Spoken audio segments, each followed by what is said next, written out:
ಎಲ್ರಿಗೂ ನಮಸ್ಕಾರ ವೀಕ್ಷಕರೇ, ನೀವು ನೋಡ್ತಾ ಇದ್ದರೆ SP ಕನ್ನಡ ಯೂಟ್ಯೂಬ್ ಚಾನಲ್. ವೀಕ್ಷಕರೇ, ಮತ್ತೊಂದು ಹೊಸ ವಿಡಿಯೋದಲ್ಲಿ ತಮಗೆ ಆತ್ಮೀಯವಾದ ಸ್ವಾಗತ.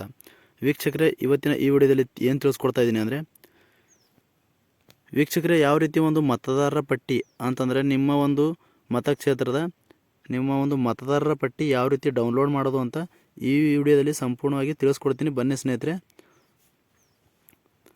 ಸೊ ಈ ಒಂದು ಮತದಾರರ ಪಟ್ಟಿನ ಯಾವ ರೀತಿ ಡೌನ್ಲೋಡ್ ಮಾಡೋದು, ನಿಮ್ಮ ಊರಿನಲ್ಲಿ ಯಾರ ಒಂದು ಹೆಸರು ಇದೆ, ಯಾರ ಹೆಸರು ಒಂದು ಸೇರ್ಪಡೆ ಆಗಿದೆ,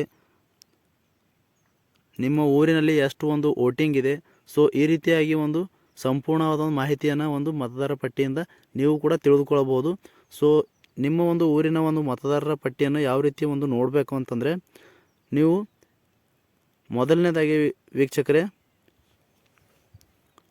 ನಿಮ್ಮ ಮೊಬೈಲ್ ಅಥವಾ ಲ್ಯಾಪ್ಟಾಪಲ್ಲಿ ಯಾವುದಾದ್ರೂ ಒಂದು ಬ್ರೌಸರ್ನ ಓಪನ್ ಮಾಡ್ಕೊಳ್ಳಿ. ಓಪನ್ ಮಾಡ್ಕೊಂಡ ನಂತರ ಬ್ರೌಸರಲ್ಲಿ ಸ್ನೇಹಿತರೆ CEO ಕರ್ನಾಟಕ ಅಂತ ಟೈಪ್ ಮಾಡಿ. ಸೊ ವೀಕ್ಷಕರೇ, ಈ ರೀತಿಯಾಗಿ ಟೈಪ್ ಮಾಡಿದ ನಂತರ ಈ ರೀತಿಯಾಗಿ ಕರ್ನಾಟಕ ಸರ್ಕಾರದ ಅಫಿಷಿಯಲ್ ವೆಬ್ಸೈಟನ್ನು ಓಪನ್ ಆಗುತ್ತೆ. ಸೊ ಈ ರೀತಿಯಾಗಿ ಓಪನ್ ಆದ ನಂತರ ಈ ಒಂದು ವೆಬ್ಸೈಟ್ ಮೇಲೆ ಈ ಒಂದು ಕರ್ನಾಟಕ ಸರ್ಕಾರದ ಅಫಿಷಿಯಲ್ ವೆಬ್ಸೈಟ್ ಮೇಲೆ ಕ್ಲಿಕ್ ಮಾಡಿ. ಸೊ ಈ ರೀತಿಯಾಗಿ ಕ್ಲಿಕ್ ಮಾಡಿದ ನಂತರ ವೀಕ್ಷಕರೇ ನೋಡ್ಕೊಳ್ಬೋದು, ಸಂಪೂರ್ಣವಾಗಿ ಈ ಒಂದು ಕರ್ನಾಟಕ ಸರ್ಕಾರದ ಅಫಿಷಿಯಲ್ ವೆಬ್ಸೈಟ್ ಓಪನ್ ಆಗಿದೆ. ಸೊ ಈ ರೀತಿಯಾಗಿ ಓಪನ್ ಆದ ನಂತರ ವೀಕ್ಷಕರೇ ನೋಡ್ಕೊಳ್ಬೋದು, ಈ ರೀತಿ ಓಪನ್ ಆದ ನಂತರ ಸ್ಕ್ರೋಲ್ ಡೌನ್ ಮಾಡಬೇಕಾಗುತ್ತೆ. ಈ ರೀತಿಯಾಗಿ ಸ್ಕ್ರೋಲ್ ಡೌನ್ ಮಾಡಿದ ನಂತರ ಇಲ್ಲಿ ಕೆಳಗಡೆ ನಿಮಗೆ ಒಂದು ಸೇವೆಗಳು ಲಭ್ಯ ಇರುವಂಥದ್ದು,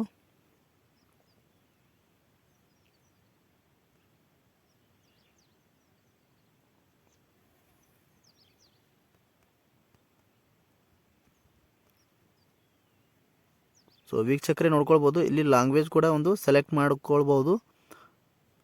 ಇಂಗ್ಲೀಷ್ ಅಥವಾ ಕನ್ನಡದಲ್ಲಿ ಕೂಡ ನೀವು ಈ ಒಂದು ಲ್ಯಾಂಗ್ವೇಜನ್ನ ಸೆಲೆಕ್ಟ್ ಮಾಡ್ಕೊಳ್ಬೋದು. ಇಲ್ಲಿ ನೋಡ್ಕೊಳ್ಬೋದು ಯಾವ ರೀತಿ ಒಂದು ಮತದಾರ ಪಟ್ಟಿಯನ್ನು ಯಾವ ರೀತಿ ಒಂದು ಡೌನ್ಲೋಡ್ ಮಾಡ್ಕೊಳ್ಳೋದು ಅಂತ. ಈಗಾಗಲೇ ಲೋಕಸಭಾ ಚುನಾವಣೆ ಇರುವುದರಿಂದ ಈ ಒಂದು ಮತದಾರರ ಪಟ್ಟಿಯಲ್ಲಿ ನಿಮ್ಮ ಹೆಸರು ಕೂಡ ಹೊಸದಾಗಿ ಯಾರ್ಯಾರು ಸೇರ್ಪಡೆ ಮಾಡ್ಕೊಂಡಿದ್ದೀರಾ, ಸೊ ಅಂಥವ್ರ ಹೆಸರು ಕೂಡ ಇದೆ ಅಥವಾ ಇಲ್ಲ ಎಂದು ಯಾವ ರೀತಿ ಒಂದು ಚೆಕ್ ಮಾಡೋದು ಅಂತ ಸಂಪೂರ್ಣವಾಗಿ ತಿಳಿಸ್ಕೊಡ್ತಾ ಇದ್ದೀನಿ. ವೀಕ್ಷಕರೇ ನೋಡ್ಕೊಳ್ಬೋದು. ಸೊ ಈ ರೀತಿಯಾಗಿ ಸ್ಕ್ರೋಲ್ ಡೌನ್ ಮಾಡ್ತಾ ಹೋದಂತೆ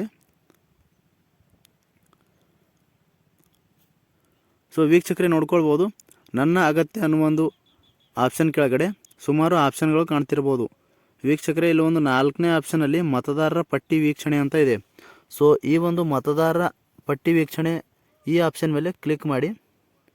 ಕ್ಲಿಕ್ ಮಾಡಿದ ನಂತರ ಇಲ್ಲಿ ಅಂತಿಮ ಮತದಾರರ ಪಟ್ಟಿ 2024 ಅಂತ ಫಸ್ಟ್ ಆಪ್ಷನ್ ಇದೆ. ಈ ಒಂದು ಫಸ್ಟ್ ಆಪ್ಷನ್ ಮೇಲೆ ಕ್ಲಿಕ್ ಮಾಡಿ. ಸೊ ಈ ರೀತಿ ಕ್ಲಿಕ್ ಮಾಡಿದ ನಂತರ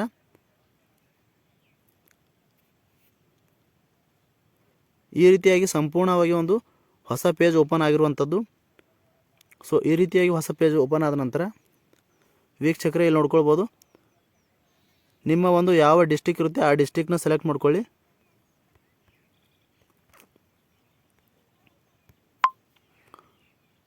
ಸೊ ಒಂದು ಡಿಸ್ಟಿಕ್ನ ಸೆಲೆಕ್ಟ್ ಮಾಡ್ಕೊಂಡ ನಂತರ ನೀವು ಒಂದು ಅಸೆಂಬ್ಲಿನ ಕೂಡ ಒಂದು ಸೆಲೆಕ್ಟ್ ಮಾಡ್ಕೊಳ್ಬೇಕಾಗುತ್ತೆ.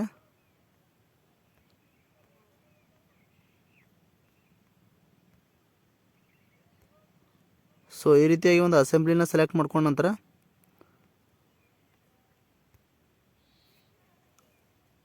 ನಂತರ ವೀಕ್ಷಕರೇ ನೀವೊಂದು ಲ್ಯಾಂಗ್ವೇಜನ್ನ ಸೆಲೆಕ್ಟ್ ಮಾಡಬೇಕಾಗುತ್ತೆ. ಸೊ ಲ್ಯಾಂಗ್ವೇಜನ್ನ ಸೆಲೆಕ್ಟ್ ಮಾಡ್ಕೊಂಡ್ಬಿಟ್ಟು ನಂತರ ಕೆಳಗಡೆ ಒಂದು ಕ್ಯಾಪ್ಚಾ ಯಾವ ರೀತಿ ಇರುತ್ತೆ ಆ ರೀತಿಯಾಗಿ ಕ್ಯಾಪ್ಷನ್ ಹಾಕಬೇಕಾಗುತ್ತೆ.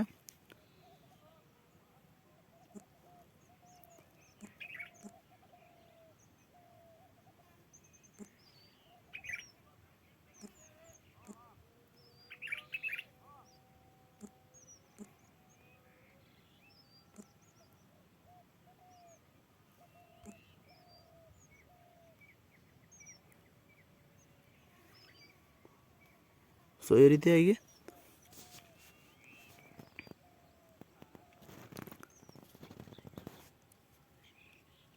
ಕ್ಲಿಕ್ ಮಾಡಿದ ನಂತರ ವೀಕ್ಷಕರೇ ನೋಡ್ಕೊಳ್ಬೋದು, ಇಲ್ಲಿ ಕೆಳಗಡೆ ನಿಮ್ಮ ಒಂದು ಯಾವ ಒಂದು ವಿಲೇಜ್ ಇರುತ್ತೆ, ಸೊ ಆ ಒಂದು ವಿಲೇಜ್ನ ಇಲ್ಲಿ ಸರ್ಚ್ ಮಾಡಬೇಕಾಗುತ್ತೆ.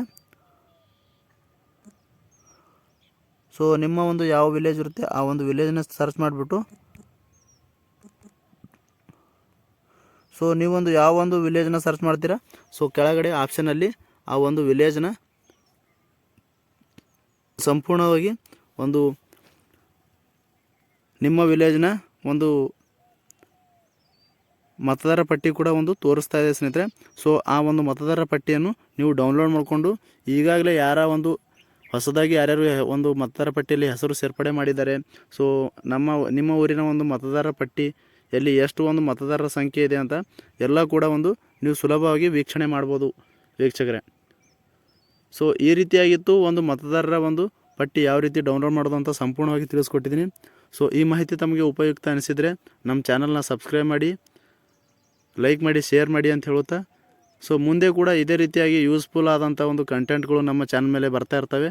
ಸೊ ಈ ಒಂದು ಮಾಹಿತಿಗಳು ನಿಮಗೆ ಉಪಯುಕ್ತ ಅನಿಸ್ತಿದ್ರೆ ಮಾತ್ರ ನಮ್ಮ ಚಾನಲ್ನ ಸಬ್ಸ್ಕ್ರೈಬ್ ಮಾಡಿ ಅಂತ ಹೇಳ್ತಾ, ವಿಡಿಯೋ ನೋಡೋದಕ್ಕಾಗಿ ತಮ್ಮೆಲ್ಲರಿಗೂ ಮತ್ತೊಮ್ಮೆ ಧನ್ಯವಾದಗಳು ಸ್ನೇಹಿತರೆ.